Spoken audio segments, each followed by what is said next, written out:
Week 1 of your fantasy football season is about to start, and believe it or not, there are 7 players out there that I believe you should be trading for right now. Look, if you're not trading, you're not trying, and I believe that these are the 7 players you should be looking to take away from your league mates rosters before the season starts. And let's start with one that was a little bit controversial. Sean McVay said that Kyren Williams will be the Rams' punt returner so far this season. Now, here's the deal. There's a lot made of this, but I think you should be trading for Kyren Williams. It's a buy low opportunity. People are viewing him negatively now. I can't tell you how many people are now panicking all over Twitter. Oh my God, Kyren Williams, Blake Corum's now going to be the starter, all this stuff. I hate to break it to those people, but Kyren Williams is still the starter of this team. This guy was that good last year. So if you could trade like maybe Joe Mixon, who you probably took in the 4th or 5th round of your draft, for Kyren Williams, who someone took in the 2nd round, go ahead and do that. Because let's not forget, Kyren Williams with this same exact coach and same exact offense last year was the running back 2 in fantasy. And not only was he the running back 2, this dude, even though he was injured, still put up over 1,300 total yards, 3rd overall in rushing yards, 206 receiving yards, where he is a quality receiver. He is a quality pass protector. Sean McVay this offseason multiple times has been gushing about Kyren Williams and all the different ways they can use him. And McVay did go on the Athletic Football podcast earlier this offseason and say, okay, we have to keep Kyren Williams healthy. And that was literally just like weeks ago. So now you're going to make him the punt returner? I don't really think this means much. And here's the big thing. These are the punt return stats for the Rams last year. They had 25. Austin Trammell had 25 returns. And Kyren Williams, yes, he was the punt returner for the first 3 games, or no one knows or brings that up. And we'll talk about more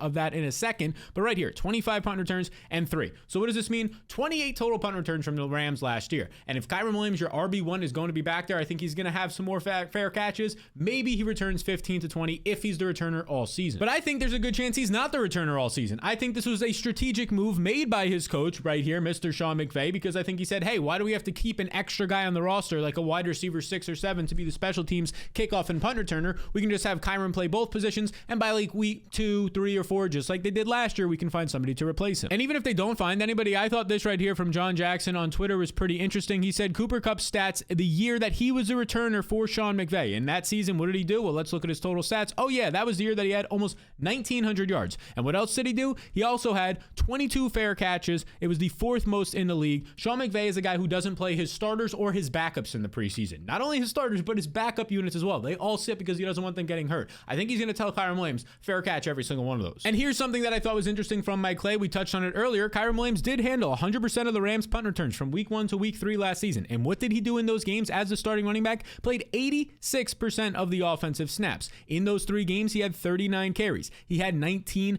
targets. So he was averaging about 20 opportunities a game on 86% of the snaps, which led the NFL during that 3-game stretch. I think he's going to be fine if he's the punt returner for a few or even the whole season. But the reason he's in this video is just simply supply and demand at this point. People are looking negatively now right before the season. They're worried. They just had their drafts. They spent the 2nd round pick, a late 2nd round pick on Kyren Williams. Now they're panicking. Oh my God, Blake Corum's going to be more involved. Kyren's going to get hurt. None of this. It's getting all blown out of proportion. Everybody's overreacting. That's the chance for you to go in and send a buy low. That's what we want to do. We always want to buy low on these assets, a buy low trade offer to your league mate. Now, the next guy I think you should send the trade for is Chris Godwin, who I think is set up to have a massive bounce back season. Massive, where am I from, right? But a massive bounce back season. And here's the thing. We had a lot of talk this offseason from his new offensive coordinator, Liam Coen. There's the photo of Coen on the screen right now that, hey, we're going to get Chris Godwin back into the slot where he's actually been efficient in his career. And Liam Coen has experience coming over from the Rams with a slot wide receiver being very successful in the slot, even as he ages into the years 28, 29, where Chris Godwin is right now. And that would be Cooper Kupp these last couple of years with the Rams, right? Obviously now he's 31, but 3 years ago he's putting up nearly 2,000 yards. I'm not saying that's what's going to happen this year for Godwin, but I'm just saying Liam Coen knows how to identify where his players are best, and for Godwin, that's the slot right now. Now, this is what happened in the final preseason game. We got to get a glimpse of Godwin going back into the slot. According to PFF and Nate Yankee over on Twitter for putting together these articles, Godwin played all 7 snaps with the starters in this game with the Baker Mayfield unit. Now, out of these 7 snaps, he played 6 of those 7 out of the slot, and he also was able to play the other snap on the outside. So he's still a top 2 receiver on this team. We know that with Mike Evans, but the important part, in 3 wide receiver sets,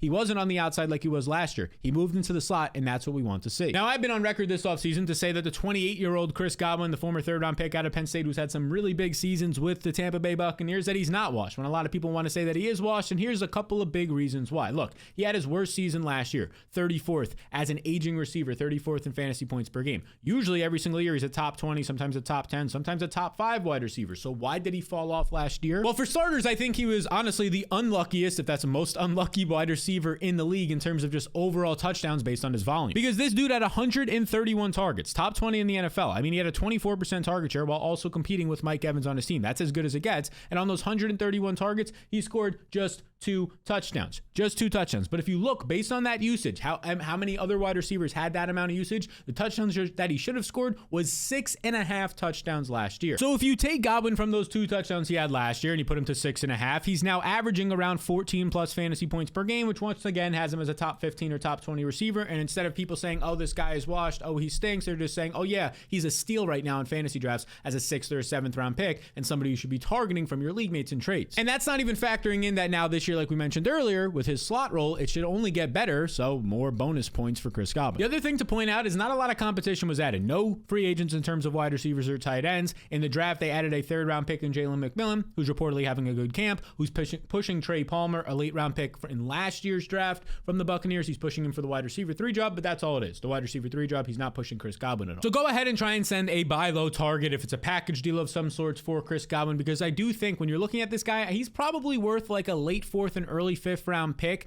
in my opinion, based on where I have him ranked. You don't have to pay for that, so you might as well try and get him at a discount rate before the season starts and before he has a nice week 1 matchup and potentially goes out there as a 15-point game, finds the end zone, and there's no chance you're getting him now. Now, before we get into this next running back, who might be the #1 trade target amongst all the running backs right now, and you should be targeting him, do you want to win your fantasy league? It's a question as simple as that. I ask you, the beautiful person, do you want to win your fantasy league? Well, if so, I have a tool for you. It is called the Fantasy Blueprint, and it will help you every single week of the season. And here's the thing. If you sign up through one of our 2 partners, it is risk-free this year. Now, what does that all mean, Sal? Well, it means there's just a one-time payment of $10 when you sign up through our partners for the entire year. Every single week up until your fantasy championship through the playoffs, I send you tools daily, waiver wires, rankings, projections, matchup notes, and more. And if you happen to not make your fantasy playoffs, I'll just refund your one-time payment of $10. This is completely risk-free, right? It's just risk-free. You can join the 15,000 other people using the tools that I use in every single one of my best ball drafts and season-long drafts by scanning this QR code right here on the screen or clicking the link in the description below. And if you still have a draft by any chance to these next couple of days, it'll also help you with that as well. All right, now that running back I was talking about is Jerome Ford, who I've recently hyped up in a video as like a really nice 10th round pick target if you have a draft upcoming, but somebody that you should be trading for now in fantasy, and here's why. Honestly, the last week, every single thing that could have gone Jerome Ford's way did. As we've been expecting all offseason or all summer, Nick Chubb ended up remaining on the PUP list. He'll miss at least 4 games, but all indications are that he's probably going to miss more than this. The team has not given us any reason for optimism here. They've said that we are hopeful to have him back sometime this year. I'm not shocked to see Nick Chubb miss 6 to 8 plus weeks, even if he returns before that, not be his true self. But that's not the only move that happened here. The team also put Nyheim Hines on the NFI list, non-football injury list. He'll miss at least 4 games. They cut and then re-added D'Onta Foreman, which we can talk about right here. So they cut D'Onta Foreman. They then re-signed D'Onta Foreman like 2 days later. So obviously they wanted to get him back. This was just a move to kind of just free up some other spots to trade or make some other determinations on the quarterback positions on their roster. And then they said, okay, we'll try and get a running back back. They got the same guy back. But here's the deal. The fact that they ended up cutting D'Onta Foreman over, say, Pierre Strong. Pierre Strong was one of the only 2 running backs to remain on the roster after cut days with Jerome Ford. This tells me that Pierre Strong is ahead of D'Onta Foreman, the veteran that they signed this offseason. D'Onta Foreman has dealt with 2 injuries in camp. D'Onta Foreman is an aging player approaching 29 years old. So if Pierre Strong is ahead of him and Pierre Strong is the only competition for one Jerome Ford, that's honestly not something I'm worried about. Now, Pierre Strong's a nice back in terms of when you just look at him. He's 5'11", 210 pounds. We like that. He has 4.3 speed, but he's been in the NFL for 2 years and has never been able to carve out a role, including last season when the Patriots needed a backup running back behind Ramondre Stevenson. Pierre Strong couldn't win that job. They ended up having to go and get Ezekiel Elliott, who was highly inefficient last year. So I'm not concerned about Pierre Strong. I'm not concerned about D'Onta Foreman, who, like we said, this team literally cut him. Yes, they re-signed him, but that's more so for depth. They cut him over Pierre Strong. D'Onta Foreman, over 28 years old, an aging veteran who has come off an Achilles tear, which usually the data as you get older on that is not great in terms of your burst and overall efficiency. So not really somebody that I think is a concern for a younger back in Jerome Ford. And not only a younger back in Ford, who's still just 24 years old, he also has nice size at around 215 pounds. And for his size at 215 to nearly 220 pounds now,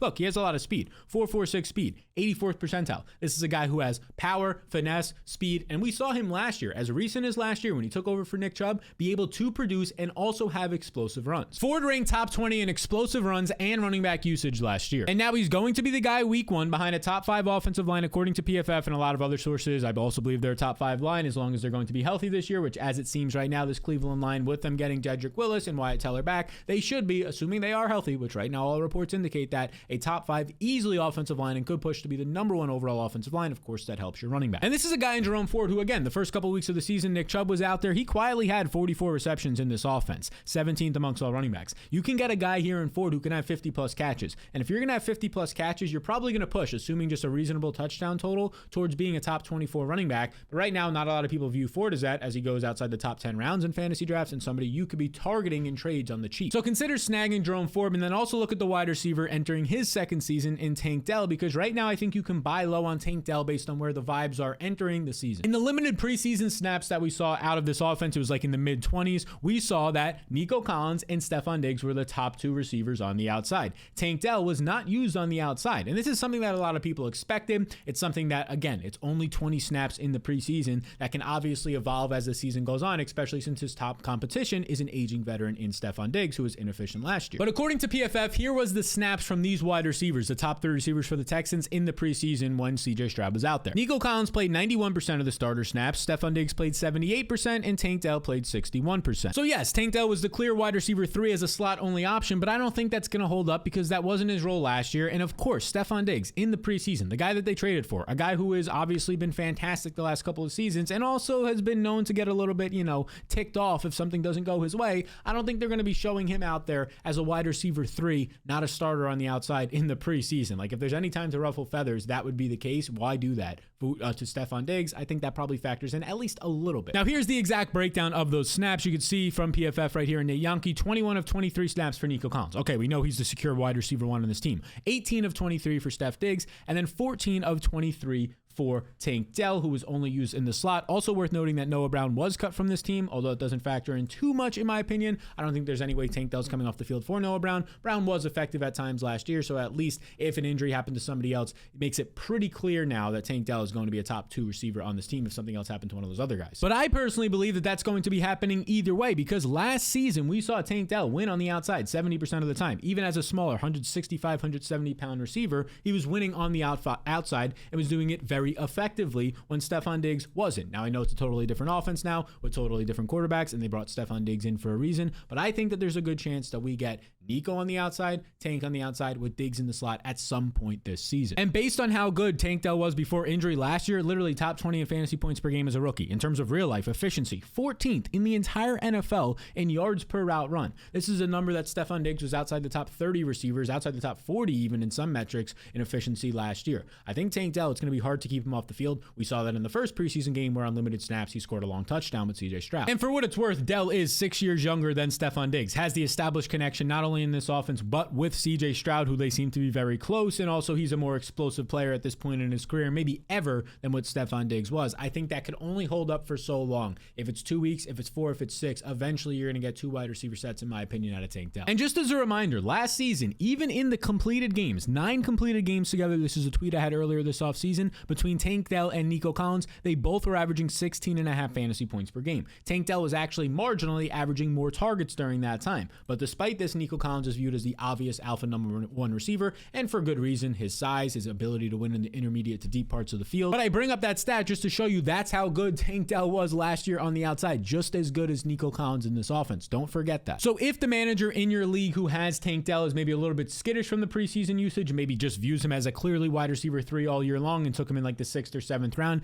maybe you can snag him, because we are just a week away, 1 game away from him playing in 2 wide receiver sets, and that could happen by week 1 or week 2 over Stefon Diggs, to Tank Dell week in and week out being ranked as like a top 20 receiver in fantasy, and you can buy low on him right now. The next guy I buy low on is a guy who is going to miss the first 4 games of the season. So honestly, usually I don't like to target these guys, but when it's a second round rookie that the team has a lot of hope in and was the first running back in the NFL draft, Jonathan Brooks, the Carolina Panthers, it's somebody that I want to be targeting. Now, of course, Brooks ended up on the PUP list. He'll miss at least 4 weeks, and that's probably all it should be. At that time, it'll be about 10 and a half months since his ACL injury. Normally it takes 9 to 10 months to come back from, so he should be good. Now, some people panicked when they saw that he was going on the PUP list, but his own head coach told us like a month ago that they were expecting him to be active sometime right around week 3 or week 4. So now he's going to be active week 5, so it's a little bit later than the coach told us a month ago, but for the most part, it's the pretty similar ballpark. They said they were never expecting him to play in the preseason and never expecting him to be ready for week 1, week 2, and right around week 3 or 4. So for the most part, there's no setback here. This is what we've been expecting for a month now, so why not try and buy low on a guy if somebody's panicking over this new news? So here's the thing. By week 5, Jonathan Brooks should be back and starting to take over this backfield. backfield, assuming Chuba Hubbard isn't playing like the best football of his life. But that might be where it starts to play into your favor. If Hubbard is playing well, you might be able to buy a bigger dip on Brooks, and Hubbard honestly could be playing well by that time for 3 reasons. Number one, Hubbard is a quality back. Look, this is a 3-year NFL veteran who has had success in multiple different years, including last year where the final 7 games of the season, he was a top 10 running back in fantasy. Reason number two, his opening schedule is favorable. And by opening schedule, I mean the beginning of the season against the Saints and the Chargers defensive lines that maybe 2 years ago were a lot better than they are right now, but they're bottom half of the league, probably even bottom 10 defensive lines when it comes to stopping the run, could be even worse than that.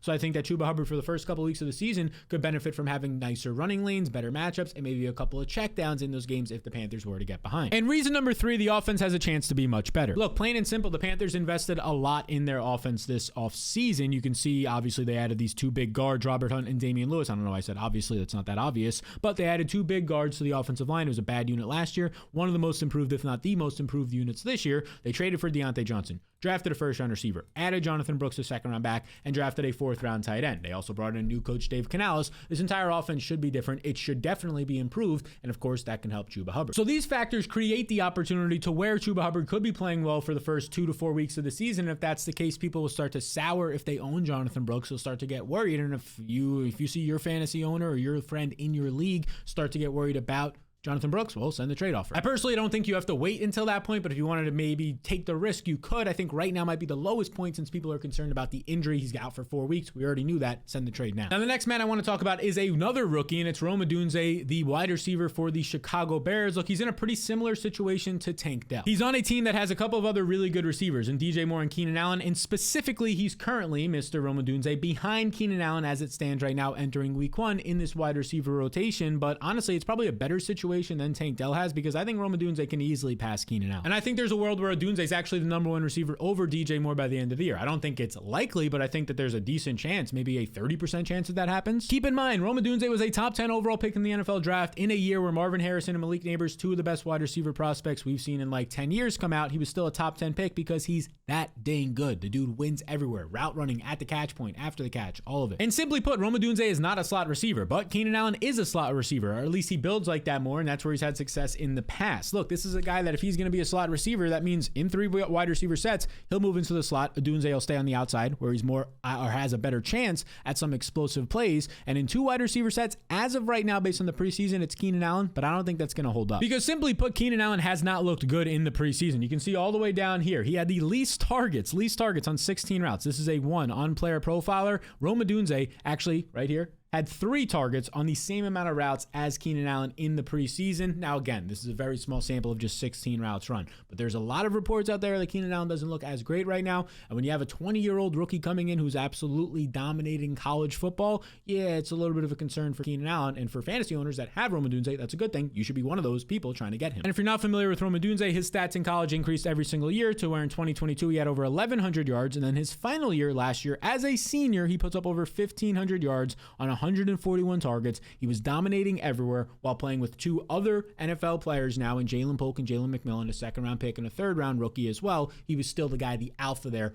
winning the target share over them. And he's a 210 to 215-pound wide receiver who runs a 4.45, who has an insane catch radius, as you can see right here, 97th percentile, has quality, well above average burst and agility. Like I said earlier, when I said he could do it all, he can do it all compared to his 32-year-old competition in Keenan Allen. Yeah, I'm going to take my chances and bet on Odunze. Now, before we get into this next player, a running back that goes in round 2 of drafts that I think you should trade away, I want to say that almost 70% of you are not subscribed to this channel. I've been yelling at you all off season, and I appreciate the ones that are subscribed. Hey, my goal is to get this close to 50% by the end of the year, so be sure to hit the subscribe button. It goes a really long way. If you find these videos helpful at all, I appreciate you if you hit that subscribe button. Now, that running back that I want to talk about is Josh Jacobs. Look, here's the thing. This has nothing to do with Josh Jacobs' skill set. It's the fact that his stock is as high as it's probably going to get all year long. He's currently going in drafts that are still going on as a 2nd-round pick. And there's a reason for that. His entire backfield competition just disappeared over the last week. Out of nowhere, it seemed like A.J. Dillon's neck injury placed him on season-ending IR. So the only veteran in this backfield is now gone, which means the main competition for one, Josh Jacobs, is a 3rd-round pick in Marshawn Lloyd, who's dealing with his own hamstring injury right now. His status is uncertain for week 1.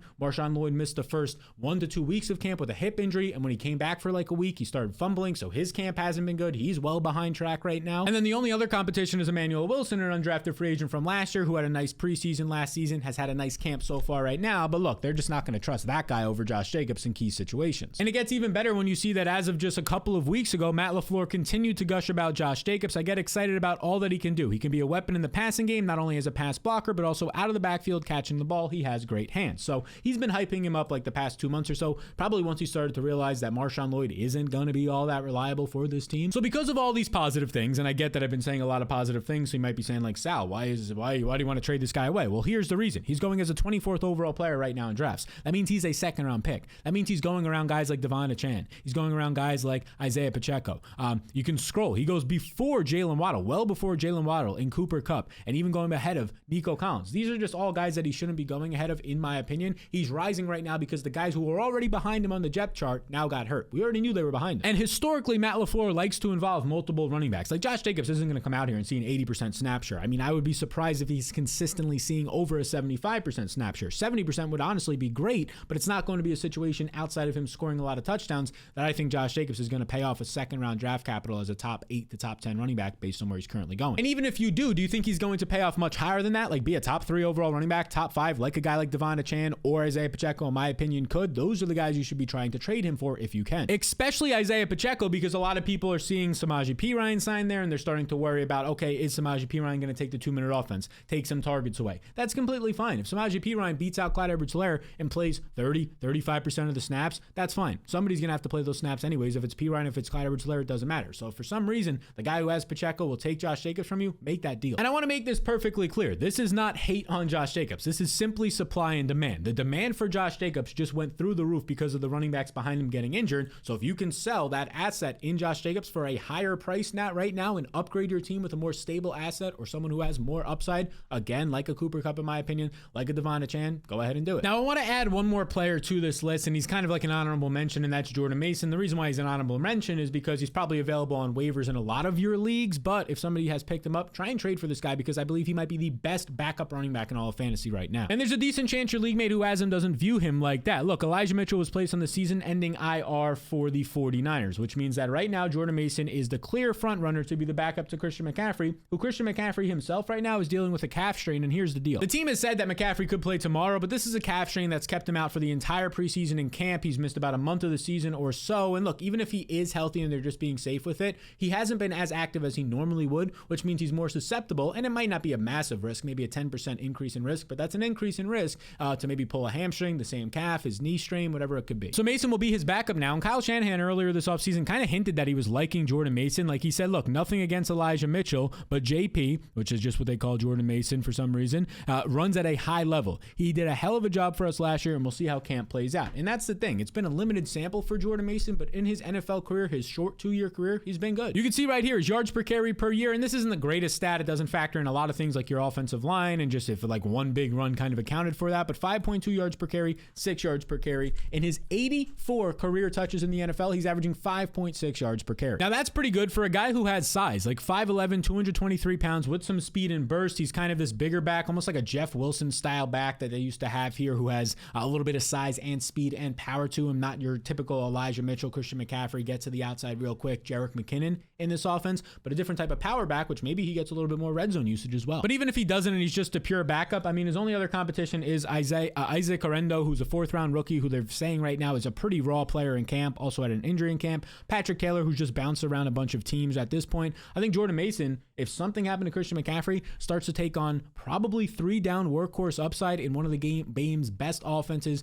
best run schemes, best coach as well, Kyle Shanahan at the helm. That's somebody that you want on your roster. So these are the players you should be trading for before week 1 if you can. Look, trading is fun. If you're not trading, you're not trying, like I said earlier, so why not try to do this? Now, if you want to see the running backs and wide receivers you should be adding, guys that are on your waiver wire, well, you can check out these videos right here. I think before week 1 is very important to make sure these guys aren't on your waivers because people are going to try and get them in week 2. So check out those videos, and I'll see you in the next one.